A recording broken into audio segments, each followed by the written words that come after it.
Halo semuanya, kali ini kita akan melanjutkan lagi tentang yang namanya metode penelitian informatika. Nah, kali ini kita akan bahas bagaimana membuat argumentasi melalui klaim yang ada. Oke, argumentasi yang baik itu seperti apa sih? Jadi, biasanya ketika kita melakukan sebuah klaim, itu berasal dari hipotesis yang dibangun di awal riset. Dan tentu, yang namanya klaim ini butuh yang disebut dengan bukti pendukung atau evidence. Hasil riset yang diuji cobakan, atau mungkin juga bisa dari masukan oleh calon pengguna melalui yang namanya survei. Nah, ada juga komponen yang disebut dengan garansi atau warrant, yaitu suatu prinsip-prinsip umum yang menjelaskan tentang keterkaitan bukti-bukti ke klaim tersebut.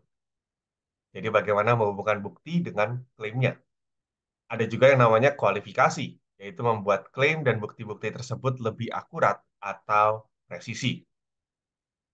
Nah, pertama kita mulai dari dua komponen dulu ya, yaitu klaim dan bukti. Jadi klaim di sini menyatakan apa yang Anda inginkan untuk dipercayai oleh pembaca, dan bukti adalah alasan-alasan yang seharusnya pembaca percayai. Dan ini biasanya mendukung dari klaim yang ada. Contoh, kalau kita bilang hujan tadi malam, maka kita bisa bilang bahwa salah satu buktinya adalah jalanan pagi ini terlihat basah. Lalu berikutnya lagi, misalkan ada klaim Anda harus periksa penyakit diabetes. Kenapa? Karena pembacaan glukometer menunjukkan angka 200. Nah, sekarang kita masuk ke yang namanya garansi. Jadi garansi di sini adalah argumen dalam bentuk prinsip-prinsip umum, sebuah asumsi atau pemisalan yang menjembatani klaim terhadap bukti-bukti pendukungnya. Jadi kalau tadi diabetes gitu kan, kenapa? Karena pembacaan glukometer menunjukkan angka 200. Nah, garansinya apa? Setiap kali kita melihat nilai 200 dan dari glukometer, maka besar kemungkinan orang tersebut menderita diabetes. Jadi ini kayak penghubung antara bukti tersebut dengan klaim yang ada. Kenapa? 200 bisa dianggap harus cek diabetes. Nah, sekarang ada yang keempat, yaitu yang namanya kualifikasi.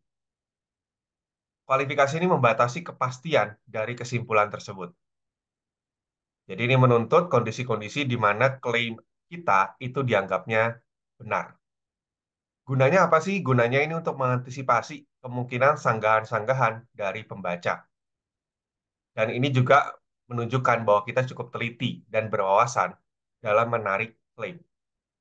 Jadi contoh tadi diabetes gitu ya, maka kualifikasinya mungkin karena sebelumnya telah makan sesuatu yang berkadar gula tinggi. Jadi itu bisa jadi menyebabkan kenapa nilai glukometernya naik ke 200 dan harus dicek untuk penyakit diabetes. Nah, salah satu cara lainnya untuk mendukung dari klaim adalah dengan menggunakan kuesioner. Jadi kuesioner di sini biasanya kita sebarkan ke responden. Tentu responden di sini target profilnya harus sesuai dengan yang kita butuhkan. Jadi kalau misalkan mereka adalah, anggaplah, kita pengen menguji alat untuk pendidikan, maka ya yang diuji tentu respondennya harus orang-orang yang terlibat di pendidikannya, misalkan siswanya atau mungkin gurunya. Nah, jumlah responden sebenarnya relatif, tapi biasanya 30 itu bisa dianggap cukup secara statistik.